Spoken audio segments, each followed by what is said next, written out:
Tonight, first Port Augusta, now Whyalla. Where next? Alcohol restrictions slowly making their way across the Spencer Gulf. And Port Pirie's fin fishing ban lifted. But is it safe to eat your catch? From our 7 Spencer Gulf studios, your nightly news with Madeline Kerr begins now. Good evening, thanks for joining us.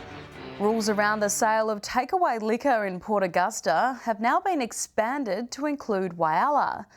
The Liquor and Gambling Commissioner says the situation has deteriorated so much that customers are allegedly trying to buy Whyalla Bottle Shop's entire cask wine stock and take it back to Port Augusta. Restrictions are in full swing. Kicking off on Monday, Whyalla bottle shops are now limiting the number of cask wine and spirit products a person can purchase per day.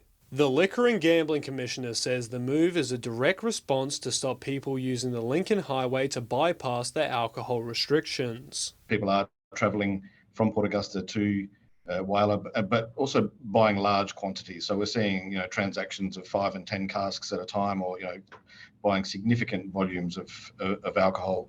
An accord has been agreed to by the alcohol liquor outlets here in Whyalla, and we'll see how that goes. It might then provide enough of a disincentive so that people do not come down from Port Augusta to purchase alcohol here. The member for Giles says the new restrictions will also stop the rise of antisocial behaviour in Whyalla. People staying here and getting intoxicated and the behaviours that often then go with that. But now that it's harder to purchase liquor in Whyalla, locals are wondering what will stop people from travelling to the next closest location, Port Pirie. It is a challenge in that, it's a bit of a situation where you sort of, squeeze the balloon at one end and it pops up somewhere else, and how do you manage that? The reality is we will keep an eye on what happens from that point of view. Similar changes to what has been introduced in Whyalla are going to be introduced in Port Pirie. But like I said, licensing is just part of it. We've got to address some of the more fundamental on-the-line issues. It's when it comes to antisocial behaviour. Edward McCarroll, 7 Spencer Gulf News. After years of campaigning, nurses and midwives at Port Lincoln Hospital can finally breathe a sigh of relief. The Eyre and Far North Local Health Network announcing plans to introduce 24/7 security guards to ensure the safety of their workers. Protecting those who protect us. Relieved was the word used to describe how nurses and midwives feel after hearing there'll be 24/7 security implemented at their workplace. I have made a decision to introduce security guards at the Port Lincoln Hospital. So this is following several initiatives, including clinical infrastructure upgrades and a lot of staff training. It has been a long, hard slog to get to this point. In many respects, we're slightly saddened that it hasn't happened at least 2 years or more ago. Nurses from the Port Lincoln Hospital have been campaigning for more security since 2019, after alleged reports of workers being abused both physically and verbally. It's been a number of years since we've been raising these concerns, and they are extremely concerning concerns. I mean, we're talking about people being both verbally and physically abused in their place of work. That is unacceptable. Now Port Lincoln is following in the footsteps of Port Augusta and Whyalla hospitals, which already have established security systems in place. Measures set to be enforced in the next few weeks. We actually have the company coming on site tomorrow to do some scoping, and then we are working towards a commencement date of early October. The union grateful for the community support and the resilience of their health workers.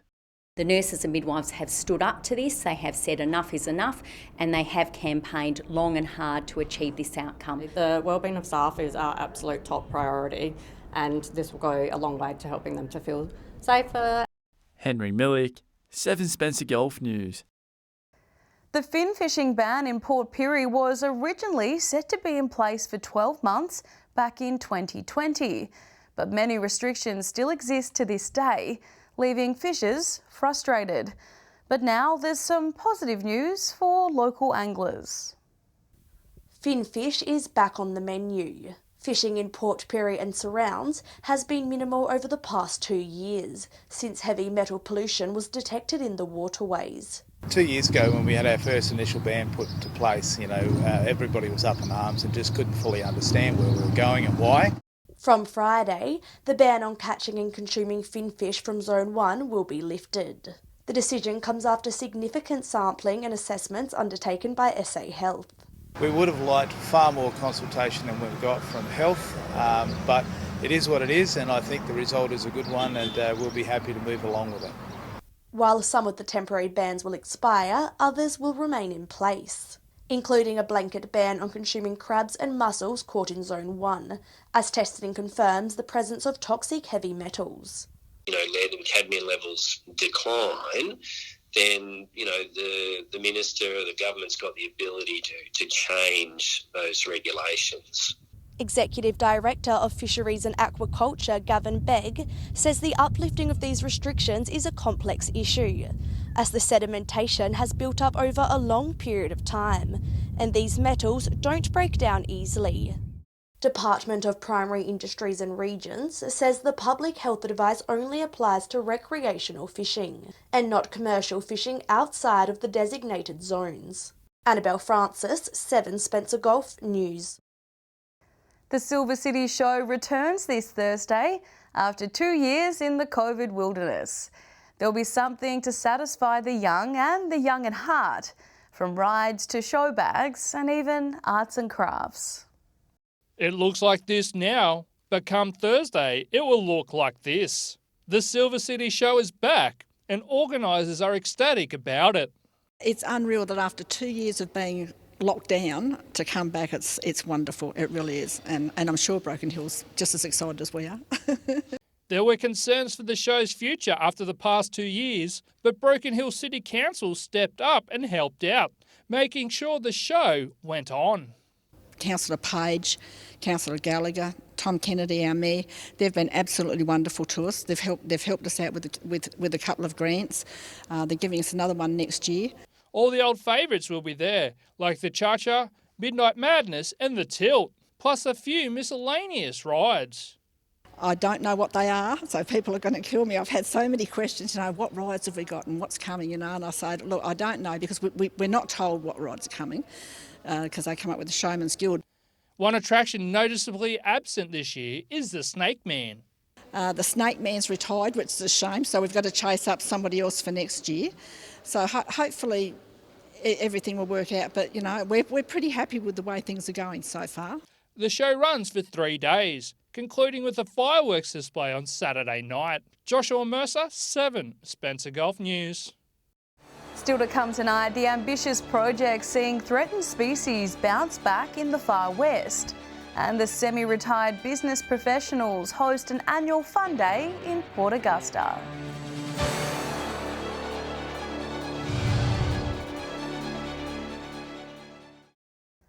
Welcome back. You're watching 7 Spencer Gulf News this Tuesday. Sturt Park is one of 3 national parks in New South Wales reintroducing endangered wildlife. And while ambitious, the results are speaking for themselves. Joshua Mercer has more.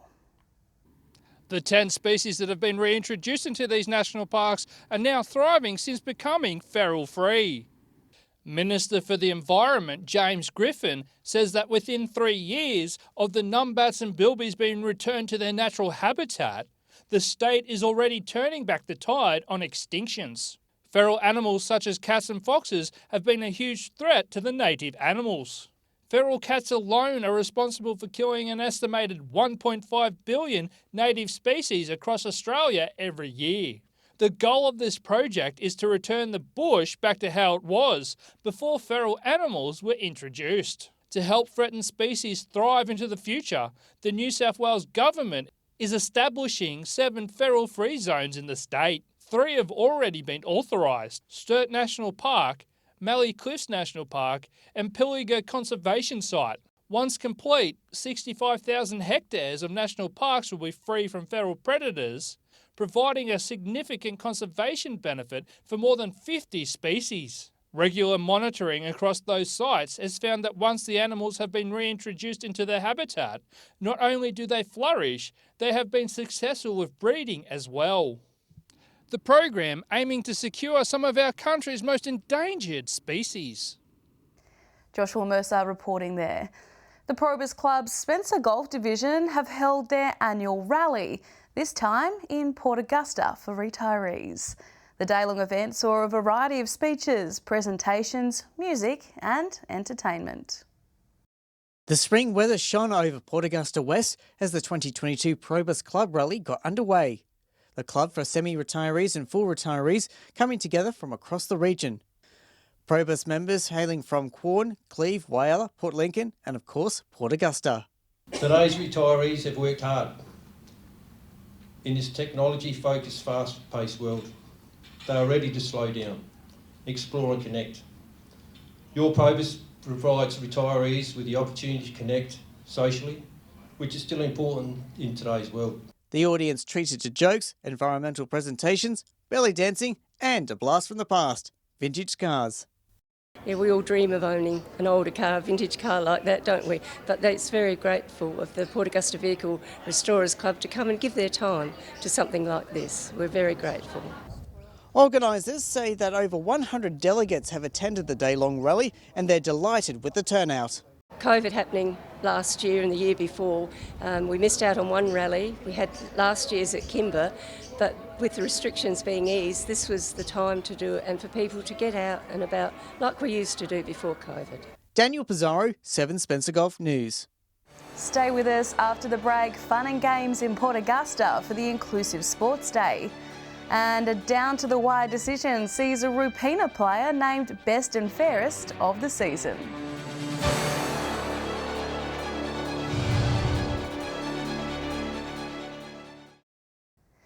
Welcome back.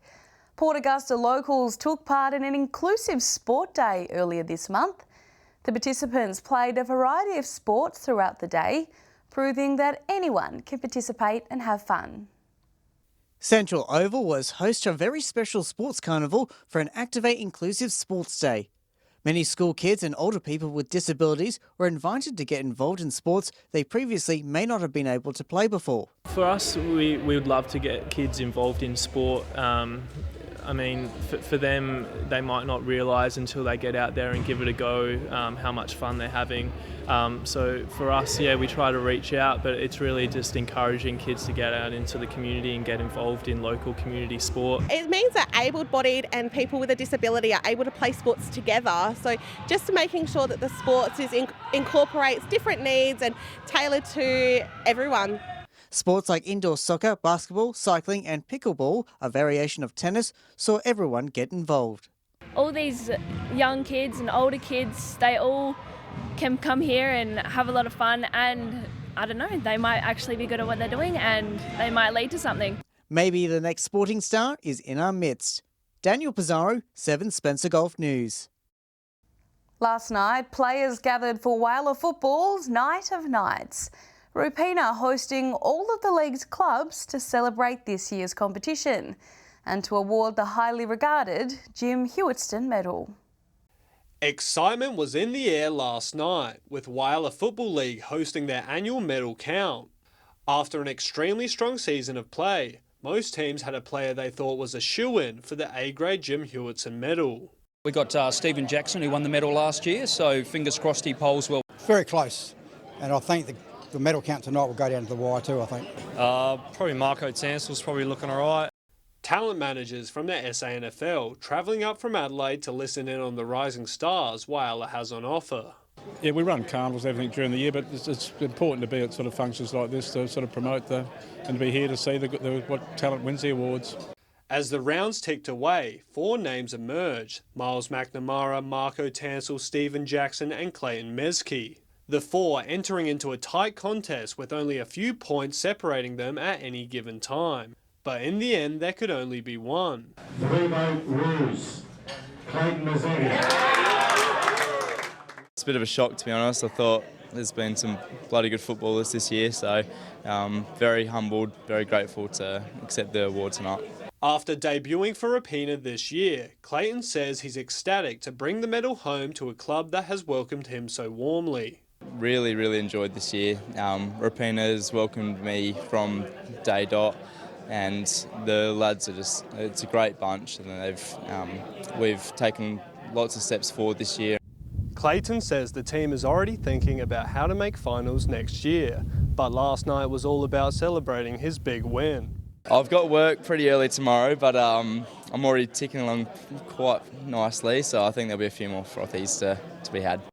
Edward McCarroll, 7 Spencer Golf News. Stay with us. After the break, we talk squash, soccer and netball as part of this week's local sports wrap. And we'll have the weather details with Alex Sykes.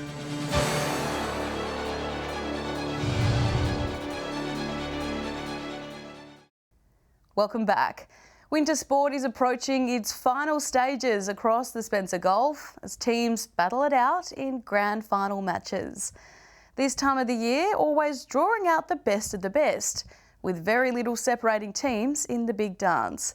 Our reporter Henry Millick has this week's sports results. Well, it's been an exciting season of winter sport across the Spencer Gulf. However, over the weekend, competitions wrapped up with grand finals going down to the wire. Looking at the Port Lincoln netball in the A1 competition, and it was a grand final clash for the ages. On court 1 at Ravendale saw the top 2 teams compete in a back and forth match, but it was the Wanilla Rangers who pulled off the upset against Waybacks, coming from behind in the dying minutes of the game to secure a 1-point victory. The final score, Waybacks 45, Wanilla Rangers 46. Wanilla Rangers taking out the trophy, concluding the Port Lincoln Winter Netball competition. Over to Port Augusta Netball now, where things weren't as close in the grand final. Here, the Vikings defeated the Railways 52-37. Vikings finished on the top of the ladder and proved why they are the best team in the competition. Moving on to Port Lincoln squash now, and things are flaring up in the spring pennants comp. The first hit of the day was the battle between the two electrical companies, with Hankins Electrical defeating Wilkins Electrical 4 rubbers to none. In the other match, Interact took down Ironhook Building in a closer affair. Chris Baird got the ball rolling for his team, seeing Interact win 3 rubbers to 1. And the Port Lincoln Soccer Association held their biggest matches of the year. In the Senior Cup final, Lincoln Knights prevailed over South Coast, winning the match 3-2. It was an arm wrestle all game, with the first goal scored in the 70th minute. Charlie Price a standout, kicking 2 goals for the Knights and scoring the sealer with 5 minutes left of the game. Both teams played with class to finish the season here in Port Lincoln. Lastly, Saturday saw the first match play round for the Doug Watson Championship in Port Lincoln. Golf finally back this spring and in full swing. The round saw Hayden Myers winning 4-3 from Yuri Burnsons. A large total of 11 par 3 birdies were gleaned by the field. And that's about it for sport this week. With winter competitions wrapping up, we'll be back next week bringing you more finals coverage. Thanks for that, Henry. But it's time now to take a look at what's happening in the weather with Alex Sykes. Alex, it was a really warm one today. That's right, Maddie. Whyalla, for example, reached 25 degrees today, the warmest day of the month so far. But will the warm days hang around? Find out in just a moment. Looking at today's temperatures now, Port Augusta was a warm 26 degrees this afternoon, sunny and 24 in Port Pirie. Cooper Pedy reached 28.4 degrees around 3:30 this afternoon. Looking more broadly at today's weather map now, 25 degrees in Woodner and Whyalla today. Kadina reached 23 degrees, 21 in Broken Hill. Port Lincoln's maximum of 17 degrees stands out as a fair bit cooler than the rest of the region today. Taking a look at the satellite image now, a cold front extending from a deep low pressure system south of the Bight will move into the far west of this evening, then move across the remainder of the state tomorrow. Moving on to tomorrow's weather outlook now, and we'll start with the Gulf waters. North to northeasterly winds 20 to 30 knots. Seas will be as low as 1 metre and as high as 2.5 metres. South to southwesterly swell around 1 metre. Now look at all these lightning bolts. Possible storms in Port Lincoln tomorrow, set to reach a high of 21 degrees tomorrow. 22 the top in Cleve, 16 overnight. Woodner possible showers and storms as well, heading for a top of 24. A shower or two and a possible storm in Whyalla, 27 degrees there. 2 degrees warmer in Port Augusta, 29 and possible storms between 12 and 22 in Kadina. Port Pirie will be 26 degrees on Wednesday. Possible storms there as well, 22 degrees in Clare, and Broken Hill will see up to 5 millimetres of rain tomorrow, 24 degrees. Taking a look further through the week now, Thursday has a bit of everything. Windy and 25 degrees in Gubbapidi, sunny and 23 over the border in Broken Hill, partly cloudy in Whyalla and Port Augusta, while the rest of the region can expect some rain, temperatures between 16 and 21 degrees. Moving on to Friday's outlook now, possible showers from Port Lincoln up to Port Augusta and back down to the capital. Temperatures will be warmer the further north you go and sitting around 15 degrees in the Port Lincoln area. Taking our first look at how Saturday's shaping up, possible showers are 19 in Port Augusta and Whyalla, 17 in Woodner and Port Pirie. Port Lincoln can expect some drizzle as well, 16, 15 the top in Kadina and Adelaide. So Maddie, just a reminder about tomorrow's stormy weather forecast. You can stay up to date with the very latest from the SES by checking their website or social media pages. That's all the weather from me for tonight. I'll see you soon with an update. It's back to you. Thanks for that, Alex. And that's the local news this Tuesday. I'm Madeline Kerr. From all of us here, thanks for joining us. I'll have updates a little later, but until then, enjoy your evening. Good night.